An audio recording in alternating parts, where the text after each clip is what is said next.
Pull up, grab the fuel nozzle, and get ready to fuel up on trends and strategies to grow your travel center business in this episode of The Truck Stops Here, brought to you by NATSO. Now, here's your host, Amy Toner. Hello, and welcome to today's episode of The Truck Stops Here. I'm your host, Amy Toner, and today I have a special co-host, Miss LeeAnn Goheen. Hi, LeeAnn. Yep, you're NATSO's Director of Government Affairs, and I'm lucky to have you with me today. Happy to be here. Happy to learn today. Absolutely. You guys are listening to NATSO's podcast.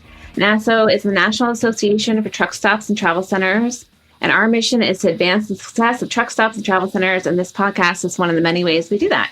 All right, so today we have two special guests with us. We have Elliot Jaramillo and Ben Earl. They are with Concept Clean Energy, which are NATSO Chairman Circle members and big supporters of us in the industry. I was recently traveling to truck stops across California, and one of the things that really struck me is, and Ben was actually with us for a portion of it, was that everyone either had solar panels or wanted them. It was definitely something on a lot of people's minds. So that's why we're on today to talk about it, both about what is happening and what is special about your offering. So we're going to talk about the why, the how, the where. All right, so we're going to talk about the why first. So why should truck stops and travel centers add solar panels? Well, Amy, I was going to ask you that question. When you're traveling out there, why do people want them? They said they wanted them. Why did they say they wanted them? They said they wanted them, I guess, to save energy, save money, make an impact on the environment. Okay. Yeah, that's basically what we hear. People are looking to, in California especially, PG&E costs are the highest in the nation. So, people are looking to do a couple things. They're trying to save money. And then what we've developed, though, is a fundamentally different solution for canopies and solar at carports, travel centers, truck stops, that kind of thing. We've developed a system that turns solar panels actually into a roof. So you can build canopies in a totally new way. So instead of building canopies where you've got this white metal roof on it, we can instead use glass solar panels, and the whole entire canopy can now qualify for a federal tax credit and 100% depreciation. So instead of building a canopy and then putting solar panels on top of it, you can actually build a canopy that is completely solar. Totally transforms the economics. So from a cost per square foot basis, it's actually less expensive to build a power shingle solar canopy than to build a regular canopy and put solar on top of it. So what we're trying to get the word out is that there's a completely brand new way of doing this. And this is something that we worked over the past 3 to 4 years to develop. It's now in production. Nucor Steel is one of our partners, and so we can do clear spans of 180, 200 feet. So. Well, Amy, that kind of goes back to your question of why this strong interest, obviously to save energy.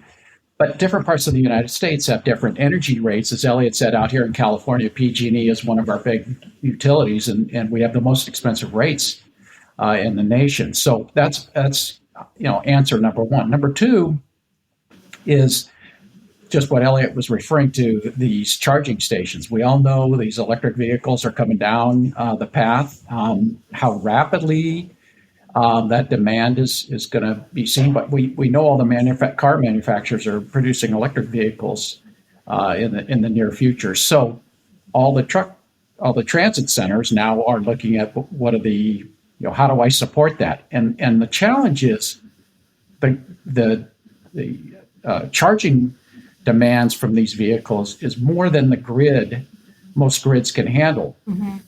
So each independent operator is going to have to supply their own power through solar to provide this charging. This is really interesting, and where the NATSO government affairs team spends a lot of their time. So I'm just fascinated generally about a way to use space that is typically unused. And so a way that we can be sure to incorporate that in. So are you finding that folks are using this solar, to, like you said, to help offset some of the demand that EV chargers are bringing? Or is that your plan? Barely. That's the problem. It's, let's take a typical canopy at a truck stop or a gas station, right? The canopies are covering the little fueling islands. Mm-hmm. There's barely enough solar capacity on there. Maybe if you put solar panels over that whole thing, maybe you're going to charge up 1 or 2 electric vehicles every day. It's really a tiny drop in the bucket. Mm-hmm. So it's more of an eye candy kind of thing. Mm-hmm. When you think about solar requires a lot of space. So that's why you'll see some gas stations in California I've seen have taken out a couple acres of prime ground, mm-hmm. put solar panels on the ground to produce a decent amount of power. Mm-hmm. But if you are trying to charge electric vehicles, or if you're really trying to offset a load, you need a lot of area. Mm-hmm. And so that's the downfall with solar. But the bright side is that if you just rethink how you want to go about canopies, elevate the solar a little bit off the ground instead of taking up space, you can turn that space into actual usable protected space.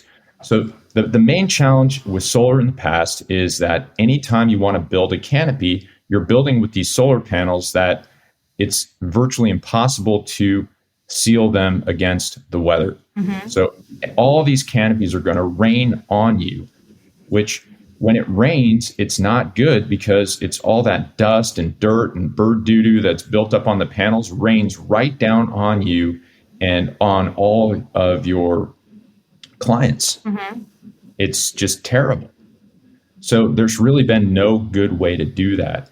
And that's where Power Shingle comes in. We've developed a way, very simple, with American-made panels, by the way. That's very important for us. So we're creating American jobs. Mm-hmm. We worked with 3M to develop a very, very simple method to create, we call it a shingle rail that allows us to take these panels and shingle them just like big, giant roof shingles. And these panels are beautiful because they're dual glass panels that let a lot of light through. So it's very, very elegant to be underneath them. Uh-huh. And what we're able to do is build these canopies that provide a dual benefit: actual weather protection and solar power.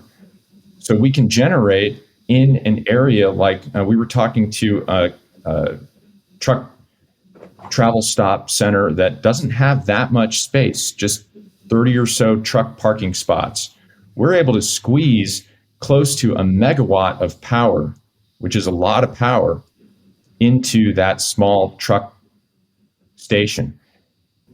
I know that our members had questions about installation, like how long was the process from start to finish, which they expect? I mean, obviously with you guys, but just in general.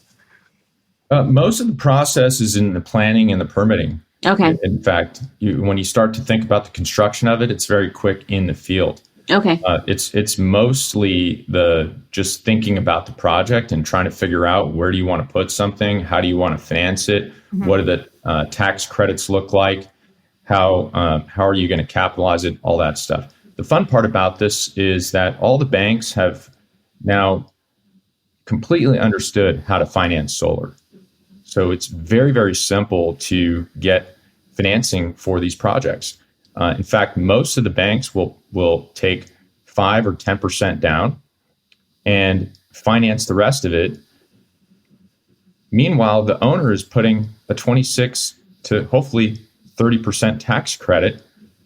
We'll see what the government does on this whole tax credit thing, but let's just say it's a 26% tax credit and they're putting that right in their pocket, plus 100% depreciation year one. And there's a lot of states that if it's a solar product, they'll exempt you from sales tax on that actual equipment. So imagine building a canopy because it's an elevated solar canopy and not a metal canopy with solar on top of it.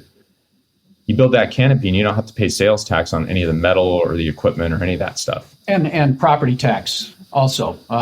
Solar does, in certain states, does not increase your property tax valuation. So I think just leveraging tax credits generally is going to be big for NATSO members who are going to want to look to install canopies. Do you guys help folks walk through that process, or how do folks learn how to navigate both the federal tax credit and any state incentive that might be available? So we can help with that. Mm-hmm. Actually, I went to college a long time ago in a land far, far away and got a degree in finance. And over the past 20 years being in the solar industry, it's always been about the numbers. How do we make the numbers work? Mm-hmm. And how do we leverage the tax credits for the benefit of private individuals? So it's very simple to do that. We can have those discussions, whether they're organized as an LLC, an S corporation, a C corporation, or whatever. We can talk about any of that stuff and how to pass the tax credits through on K1s, for example. Not a problem. We can point them in the right direction and then get the CPAs to get the information they need. Not a problem. The nice thing is it's tried and true. It's very simple, and it's not complicated for the CPAs. So it's not a mystery, and it's done all the time. That's great. That's great. Making it easy, I'm sure, is going to allow more folks to be able to install them and look to make those investments sooner rather than later. Is there anyone that it doesn't make sense to add them? Any areas of the country or?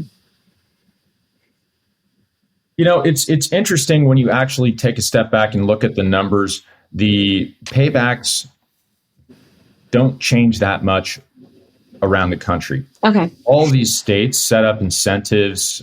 You'll see incentives in various different states, and they're basically set up so that the paybacks are within a year or so of each other.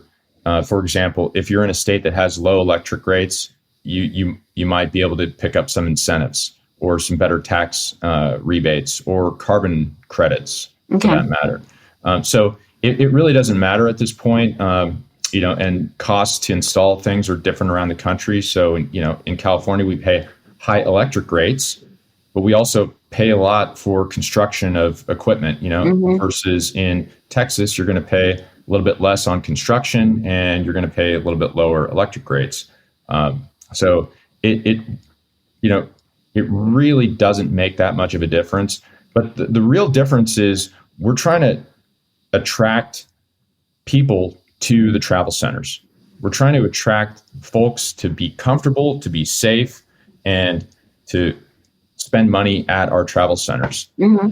So to that end, giving them protection from the weather, that's also generating a substantial amount of power. I mean, think about a canopy that is going to generate, depending on where you're at, $4 to $7 per square foot per year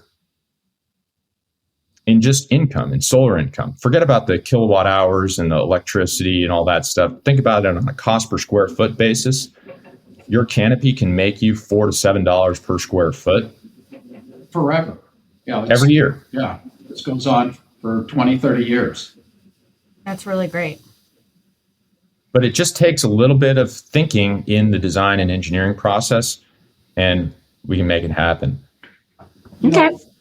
That's something, Amy, also that we should make clear is that we've teamed up with a company called Nucor Steel. They're the largest steel maker in the United States. All American-made steel, virtually 100% recyclable steel. And along with, as Elliot mentioned previously, we're working with a U.S. Solar panel manufacturer, which are hard to find. That's a unicorn. And so this whole product, the whole power shingle, is a made in the USA product. And teaming up with Nucor allows us to expand across the United States using the Nucor network, builder network, to cover the entire United States. Granted, we're based in California. This product was developed in California, but we're rolling it out across the United States using the Nucor system. Again, the largest steel company in the United States. Okay. How can truck stop members reach you guys? Well, our website, conceptcleanenergy.com, or powershingle.com, and Elliot at conceptcleanenergy.com, and Ben at conceptcleanenergy.com. All right. Thank you guys so much. Thank you. All right. Thanks for listening to today's episode of The Truck Stops Here. You can find us online at natso.com/podcast. If you have any questions, I hope you'll reach out to me at editor@natso.com. Thanks for listening. Bye, guys. Presenting truck stops and travel centers. Visit natso.com for more information. The Truck Stops Here is produced by NATSO in collaboration with Human Factor. Producers are Amy Toner and Darren Schulte.